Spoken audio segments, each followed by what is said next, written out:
रऊफ सिद्दीकी साहब बहुत से राजों से पर्दा उठा रहे हैं, उनसे गुफ्तगू का सिलसिला जारी है। लेकिन इससे पहले अगर आपने अब तक मेरे चैनल को सब्सक्राइब नहीं किया है तो प्लीज सब्सक्राइब कीजिए, वीडियोस को लाइक और शेयर कीजिए और कमेंट सेक्शन में जाकर कमेंट करना ना भूलिएगा। रऊफ भाई, जिस वक्त आप एस्टैब्लिशमेंट से मुज़ाकरात कर रहे थे उसी वक्त एमक्यूएम वसीम अख्तर को मेयर नामजद कर रही थी। ये एस्टैब्लिशमेंट को खुला चैलेंज नहीं था क्योंकि वसीम अख्तर तो गुड बुक में ही नहीं थे। यार ये आपने बड़ा सही वो निकाला। उस वक्त तो मैं गिरफ्तार भी नहीं हुआ था, लेकिन आपको मैं आज एक और राज के में कुछ जगह पे तो कहा वसीम अख्तर मेयर के लिए कभी नामजद ही नहीं थे एमक्यूएम के अंदर। फिर कहाँ से आया उनका नाम? मैं आपको बता रहा हूँ। बात ये थी कि ये 2 से 3 अफराद के दरमियान ये गुफ्तगू थी और मैं अगर इसको फोकस करूँ तो 2 के दरमियान थी। बानी के पास या मैं, उन्होंने मुझे फ़ोन किया था और मुझसे कहा कि यार ये एक नाम आ रहा है यहाँ पर, मेयर तलाश हो रहा था उस वक्त किसको बनाया जाए। तो उन्होंने मुझसे पूछा कि रेहान हाशमी को तो मैं इतना नहीं जानता था, ज़ाहिर तो एमपीए वगैरह थे तो इतना इंटरेक्शन तो मैंने बताया ना कि मैं अपने काम से काम रखता था, मैं बिला वजह 13 महीने में घुसता भी नहीं था। तो जब उन्होंने बताया मैंने कि 2-3 कुरैशी हैं तो फिर उन्होंने पूछ के बताया रेहान। मैंने कहा हाँ नहीं लड़का तो अच्छा है और फिर यंग है उसमें। मुझे यार उसके लिए कहा गया है कि इसको ओहदों का बड़ा शौक़ है। तो मैंने हंसते हुए कहा कि जिन्होंने आपको ये बताया कि उसको ओहदों का शौक़ है उन साहब को कितना ओहदों का शौक़ होगा। बात यह है कि सुपरवाइज तो आप कर रहे हैं, हम लोग करेंगे यार ना बैठ के। मैंने कहा नहीं ठीक है, यंग है आप इसको वो करना। तो ये मैं अच्छा उन्होंने मुझे होल्ड करा के इसके बारे में बात कर रहे थे, लेकिन ये नहीं बता रहे थे कौन था। और डिप्टी मेयर के लिए अरशद वोरा, ठीक है, ये बात मतलब सीक्रेट थी। 15-20 दिन के बाद, 1 महीने के बाद मुझे इशरत ने फ़ोन किया, गवर्नर सिंध ने बोला यार ये जो है वो वसीम अख्तर का नाम चल रहा है। मैंने कहा नहीं यार गलत है। फिर खालिद मकबूल ने मुझसे कहा, डॉक्टर खालिद मकबूल ने बोला यार रो भाई ये तो बड़ा बोर है। मैंने कहा नहीं यार ये सब गलत है। इन सबको पता था ना कि मुझे तो मालूम हो सकता है। जब बहुत ज़्यादा चलने लगा तो मैंने फ़ोन किया, जब 2-3 दिन रह गए मैंने कहा क्या वसीम अख्तर को कंसीडर किया जा रहा है। तो ये बात तो पहले तय हुई थी ना। उन्होंने कहा तुम फौरी तौर पे आ जाओ। मैं जब वहाँ पहुँचा तो पूरी बारात सजी हुई थी उधर। उन्होंने टेबल ओपन कर दी कि हाँ भाई ये नाम आ रहा है वसीम अख्तर के लिए और ये गए तो सब लोग बात करो। तो वहाँ पे फारूक सत्तार मौजूद थे, बाबर गौरी मौजूद थे, सेनेटर नसीर जलील बाजी मौजूद थी और ये 2-3 लोग थे, मोहम्मद अनवर, वो बाकी तो बाकी थे। उन्होंने बराह रास्त मुझसे मुखातिब कर लिया। तो अच्छा वो जब भी मुखातिब, ये नहीं कि पहली दफ़ा हुआ, हर दफ़ा जब वो मुझसे मुखातिब होते थे चाहे कितनी बड़ी किसकी भी गलती होती थी मैं बोल देता था। तो मैंने कहा कि नहीं जी, फिर मैंने कहा नहीं ये तो फैसले सही नहीं है, तो रिकमेंडेशन ही नहीं होनी चाहिए थी। मैं समझा वो जानना चाह रहे होंगे, है ना। मैंने 15 मिनट मैंने ओपन उसके ऊपर, ये गवाह है सब, इनके हाथों में कुरान दीजिएगा। लेकिन इसके लिए जो लॉबिंग की गई थी उसमें तो ये 2-3 लोग थे ना, फारूक सत्तार थे उसमें, नसीर जलील थी, ये लोग हिमायत कर रहे थे। खैर आधा घंटा इसके ऊपर बहस हुई। तो मैंने कहा कि जो पहले पिछला ट्रैक रिकॉर्ड है वो सही नहीं है। और फिर उनका तो सिर्फ एक चेयरमैनशिप के लिए रिक्वेस्ट थी जो मुझे बताई गई वहाँ पे कि वो कह रहे थे मुझे कहीं का चेयरमैन बना दें, मैं काफ़ी अर्से से बेरोज़गार हूँ। खैर अल्लाह आलम, इसकी कोई सनद मेरे पास नहीं है, ठीक है, सुनी है मैंने बात। खैर फिर ये हुआ, काफ़ी बहस होती रही। फिर ये हुआ कि किसी और का नाम, फिर शेख सलाउद्दीन का नाम आया। अब शेख सलाउद्दीन तो ज़ाहिर बात है मुहिबान पाकिस्तान में थे तो उनको पता था कि मैं हिमायत करूँगा, लेकिन मैंने कोई बात नहीं की। आखिर में उन्होंने कहा कि ऐसा करते हैं, फिर ये नदीम नुसरत ने कहा कि ऐसा करते हैं इलेक्शन करा लेते नाम के लिए। तो राब्ता कमेटी यहाँ और वहाँ इलेक्शन हुए। और वो इलेक्शन भी क्या थे यार, अब मतलब बतख को तैरना सिखा रहे हैं। यही राब्ता कमेटी ने नाम वाम रखे और उसमें, क्योंकि वो भी इसमें शामिल थे, नदीम नुसरत भी, कि इनको लाया जाए। तो मैं समझ तो रहा था, लेकिन मैं कोई ये थोड़ी था कि मैं कोई मशवरा देता था उस पर स्टैंड करता था, मानो मानो नहीं मानो नहीं मानो। चले ये इलेक्शन अपनी जगह, लेकिन उसके बाद जो बल्दियाती इंतखाबात हुए, वसीम अख्तर तो तमाम वक्त रोते रहे इख्तियारात नहीं। उसके बाद जो इलेक्शन हुए एमक्यूएम ने तो रातों रात उसका बाइकआउट कर दिया। देखिए मसला ये था, मैं बड़े साफ तरीके से बता दूं कि मैं तो खुद इस बात के था कि इलेक्शन में हिस्सा किया जाए, लेकिन हमारे यहाँ 2-3 आइंस्टाइन भी थे उस जमाने में। और बुनियादी बात ये थी कि मेयर को भी पता था, टाउन चेयरमैनों को भी पता था और राब्ता कमेटी को भी पता था, और अल्लाह बख्शे मरहूम कुंवर नवीद, मतलब ये वो लोग थे कि उनको तो बुनियादी तौर पे पता था कि अवाम में जाएंगे तो गालियां खाएंगे, मार खाएंगे। काम नहीं किया था, काम नहीं किया था बहुत। क्यों? बहुत सुल्तान, इतनी बड़ी टीम थी। देखिए मसला ये है कि आपा बुआ के झगड़े खत्म होंगे तो आगे काम होगा ना। अच्छा, जिसको देखो वो कायद बनने के लिए है तैयार है तो बनो कायद, लेकिन वो क्वालिटीज तो लेके आओ ना यार। आप एक दूसरे को डिच कर रहे हैं आपस में बैठ के, और मैं समझाता रहा हूँ। तो मैं इन झगड़ों वगड़ों में तो कभी भी नहीं पड़ता था। मैं जो मशवरे दे सकता था वो मैंने दिए, फोर्सली मशवरे दिए, लेकिन आप मशवरों को ही ना कबूल करें। और नेक नीति के साथ मैं किसी की रेस में तो नहीं शामिल था। मैं ये कहता था कि इस्टेब्लिशमेंट आपको सपोर्ट कर रही है, इतनी बड़ी राब्ता कमेटी है, इतने जिम्मेदार और कारकुनान हैं, 8 बरस आप लोग ग्राउंड के ऊपर हैं, आप परफॉर्म करते ना, लोग आपके साथ आते। अगर आप बल्दियाती इलेक्शन का बैकआउट तो आपने इस वजह से, क्या आपको पता था कि अब बदतरीन शिकस्त काउंसिल लेवल पर भी होगी, लेकिन आपको जाना चाहिए था, आप जीतते, अवाम रोते धोते जाते लेकिन आपको वोट डालते, लेकिन ऐसा नहीं हुआ। अब समझा के एक हद होती है। और जो आपने शुरू में एक बात की कि आप खामोश, मैं खामोश नहीं रहा, मैं तो समझाता रहा हूँ, बताता रहा हूँ, लेकिन जाहिर सी बात है मैं ये तो नहीं कर सकता कि आपकी इज्जत बढ़ाने के लिए मैं अपनी इज्जत दांव पे लगा दूं। आफाक अहमद एमक्यूएम के इतने बड़े मुखालिफ, वो कहते हैं कि एमक्यूएम ने प्लेट में रखकर शहर पीपल्स पार्टी को दिया है बल्दियाती इंतखाबात में हिस्सा ना लेकर। ये बात ठीक है? देखिए प्लेट व्लेट में तो खैर आफाक अहमद कुछ भी कहें, उनको कोई अखबार ज़रिए में तो बात नहीं है, लेकिन मैं तो एक बात कहूँगा कि प्लेट व्लेट में नहीं, पता था ना कि क्या हो रहा है ग्राउंड के ऊपर, किस मुँह से जाते हैं वहाँ पर इलेक्शन लड़ने के लिए, बल्दियाती इलेक्शन में। फिर मैंने आपको बताया कि 2-3 आइन स्टैंड थे। अब मैं इसी को और एक्सप्लेन क्या करूँ, वो नए कवानीन आ रहे थे, A41 हमने हाई कोर्ट में दिया हुआ है, सुप्रीम कोर्ट में दिया है। इजलासों में जो बात होती थी कि हम आवाम को बता देंगे कि हम तो हाई कोर्ट में थे, हम तो सुप्रीम कोर्ट में थे, मतलब ड्रामेबाजी एक हद तक चलती ना। और फिर आप पाकिस्तान की सबसे, आपका जो वोट बैंक है, आपके जो फॉलोअर, आपके जानने वाले, माने पाकिस्तान के सबसे ज़्यादा पढ़े लिखे लोगों की आप नुमाइंदगी कर रहे हैं। आप उनको गोलियां दे के थोड़ी चला सकते हैं, कब तक चलाएंगे आप? लेकिन मैं तो ये कह रहा हूँ कि कमाल है भाई, इस्टेब्लिशमेंट की इतनी बड़ी सपोर्ट होने के बावजूद, इतनी बड़ी टीम होने के बावजूद, अगर ये वाकई ग्राउंड के ऊपर होते तो कराची, हैदराबाद, नवाबशाह, बिल्कुल खास, ये कभी भी इस एहसास से बहरूपने की इस इंतहा में नहीं जाता। अच्छा, जिन्होंने आपको सपोर्ट की वो भी बेचारे बुरा भला उनको सुनना पड़ रहा है, गालियाँ उनको पड़ रही हैं, तो ये बात थी। आप कह रहे हैं कि एमक्यूएम में आपा बुआ का खेल जारी है, लेकिन लग ये रहा है कि आपा बुआ के इस खेल में मुखालफतें बढ़ती ही चली जा रही हैं। राब्ता कमेटी के एक इजलास की ऑडियो लीक होने के बाद पार्टी तोड़ दी गई, राब्ता कमेटी तोड़ दी गई। अब पार्टी में सिर्फ एक ओहदा है चेयरमैन का।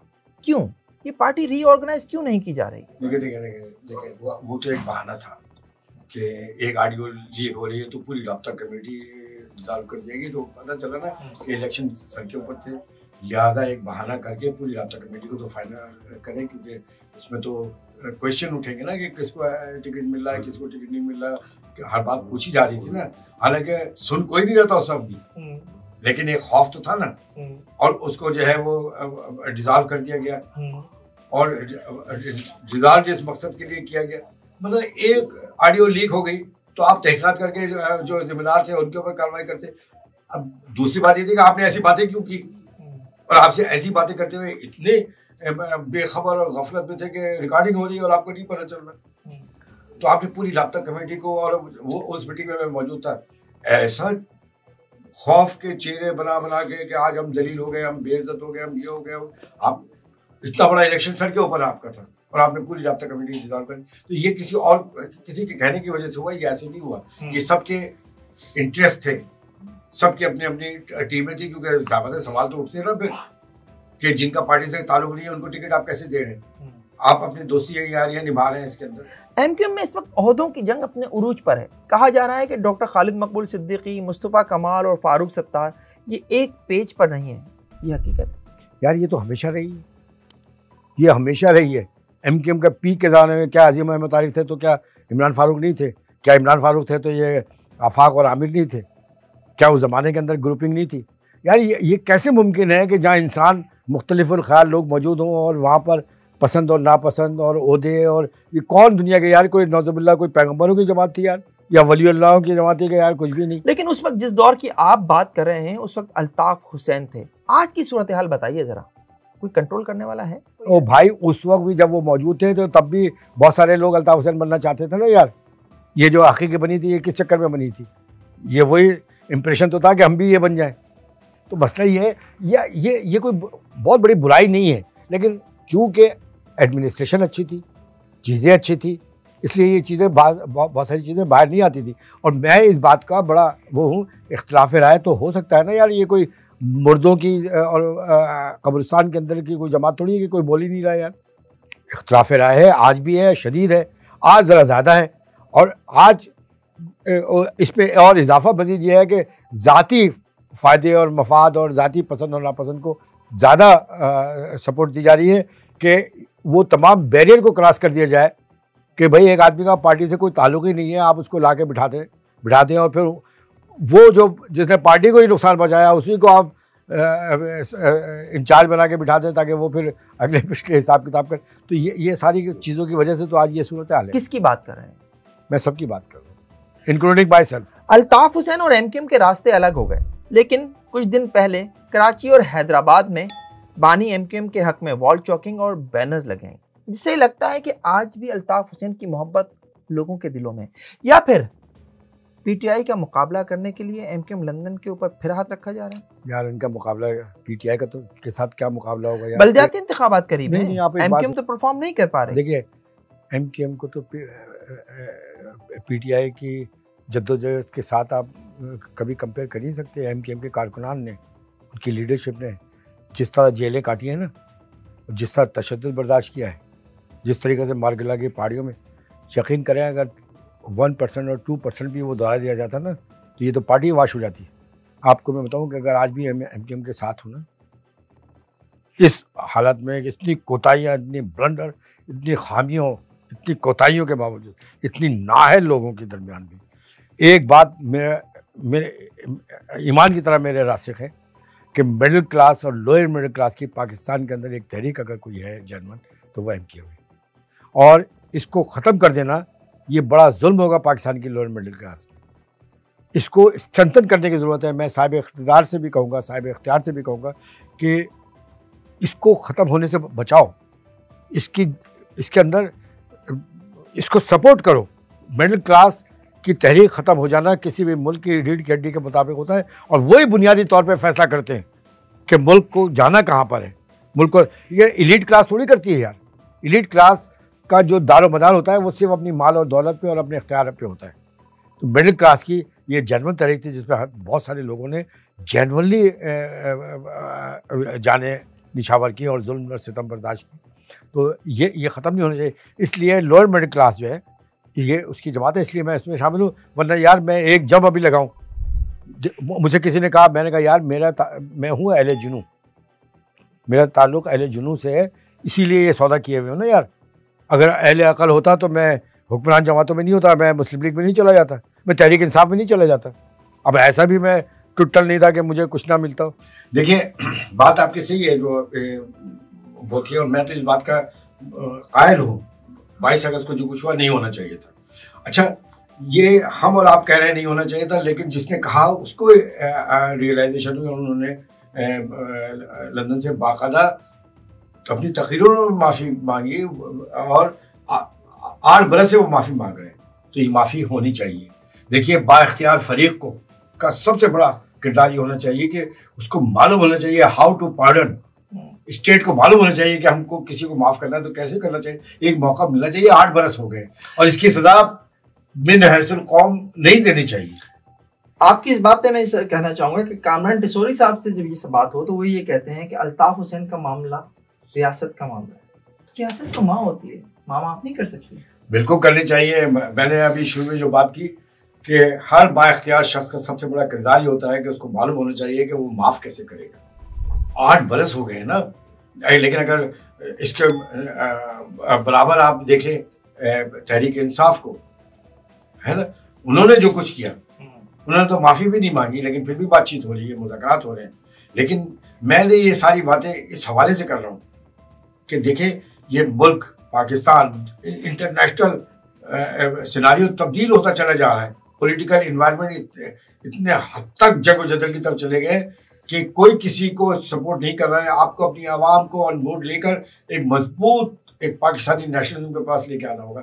जब वो खुद कह रहे हैं लंदन से कि मैं इस दस्तूर को मानता हूँ, मैं इस आइन को मानता हूँ, और जो बात हो गई गलती हो गई उसको दरगुजर करो, तो मैं समझता हूँ ये पाकिस्तान के इंटरेस्ट की बात है, सबको ऑन बोर्ड लें। और मैं समझता हूँ कि आर्मी चीफ बड़ा विजनरी आर्मी चीफ है, क्योंकि हाफिज कुरान है, उनके सीने में कुरान का इल्म मौजूद है।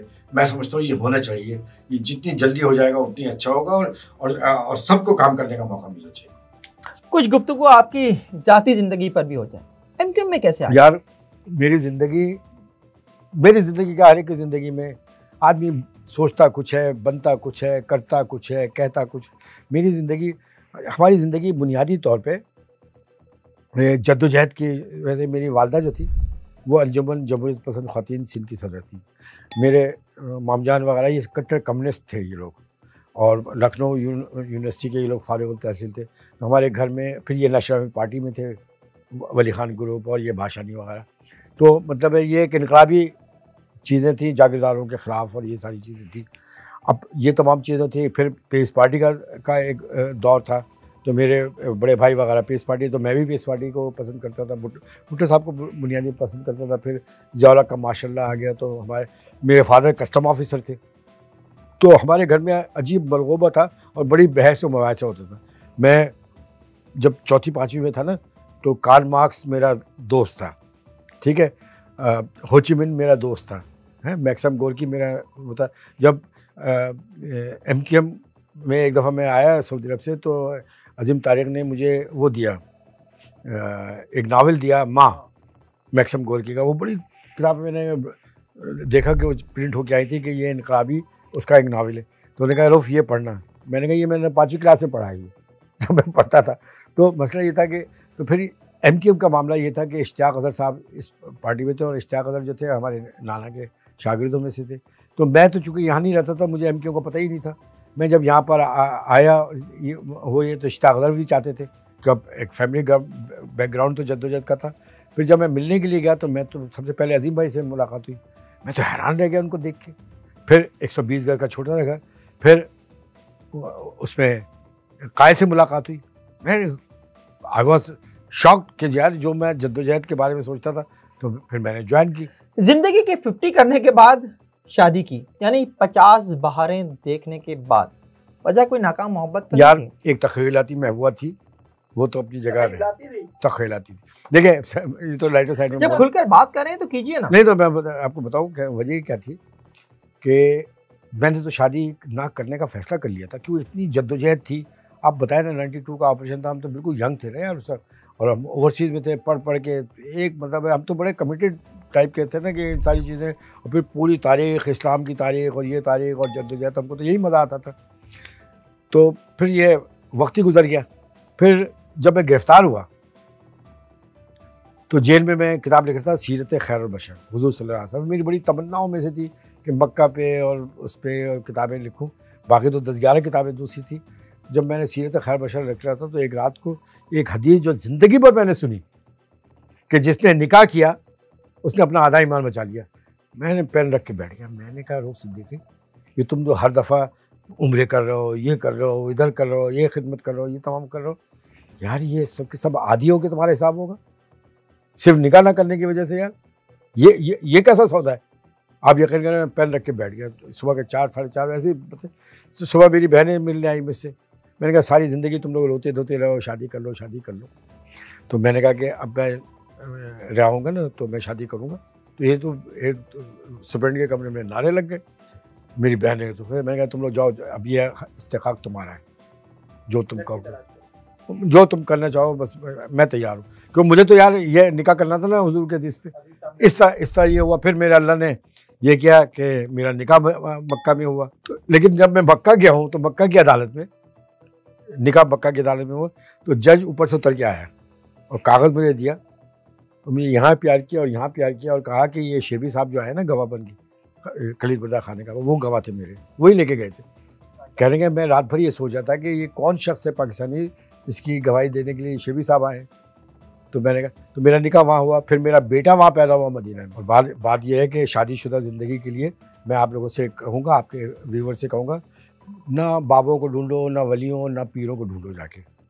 जिसकी शादी हो गई है, 25 साल से ज़्यादा हो गया, उससे जाके दुआ कराओ, क्योंकि उसके दुआ ये आपने अपनी इज़्दवाजी ज़िंदगी के तजुर्बात पर कहा है। देखा ना, मतलब ये है ना कि अगर किसी शख्स को अल्लाह ताला आजमाइश देता है और मुसीबतें और परेशानियाँ दुनिया में झेल लेता है तो उसके लिए जन्नत है।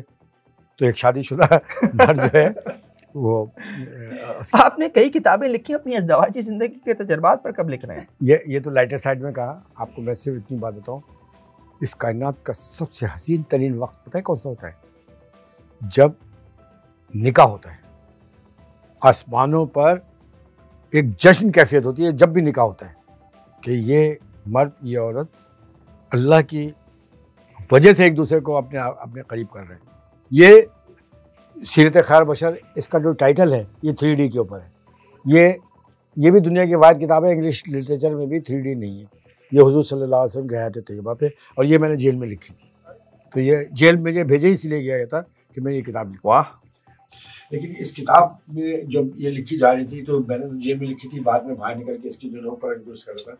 इसका क्रेडिट अगर मैं दूँ, अगर मतलब बहुत ज़्यादा क्रेडिट जाता है, तो इसको सना उरूज, जिसने रात दिन मेहनत की और आउटस्टैंडिंग परफॉर्मेंस थी उसकी इन मामलात के ऊपर, इस किताब के ऊपर। फिर शायक थे, फिर इमरान कुरैशी और रईस अहमद और अब्दुल गफूर, ये वो 4-5 लोग थे, वसीम, इन लोगों ने रात दिन काम किया। लेकिन जाहिर सी बात है कि रशीद जमाल को मैं कैसे इग्नोर कर सकता हूँ, जिन्होंने ये प्रिंटिंग तक पहुँचाया। और फिर जिन लोगों ने मदद की उनका तो अजर अल्लाह के पास होगा, लेकिन सना उरूज का जो किरदार इस किताब के लिए था वो तो कुछ इसका अजर तो फिर अल्लाह ताला आसमानों की देगा। फिर एक और किताब है, ये भी अपनी नौयत के अतबार से बिस्मिल्लाहिर्रहमानिर्रहीम। मुझे नहीं पता ये किताब मैंने नहीं पढ़ी, क्योंकि मैं जब किताब लिख रहा था तो मैं ढूंढ के थक गया। बिस्मिल्लाहिर्रहमानिर्रहीम ये तबलीगी जमात के जो सरबराह थे हज़रत हाजी अब्दुल वहाब रहमतुल्लाह अलैह, उनके पास था। तो उन्होंने कहा बिस्मिल्लाह पे कुछ लिखा। तो मैंने कहा इनके कदमों पे लाखों मुफ्ती बैठे हैं, उनसे नहीं कह रहे हैं, मुझ जैसे शख्स से बोल रहे हैं कि तुम बिस्मिल्लाह पे लिखो। तो फिर करते करते जब मैंने ये किताब लिखी, इसमें मैंने तबसरा किया उनका, ये किताब है। तो ये तीनों चारों किताबें मेरे पास पल्ले कुछ भी नहीं है।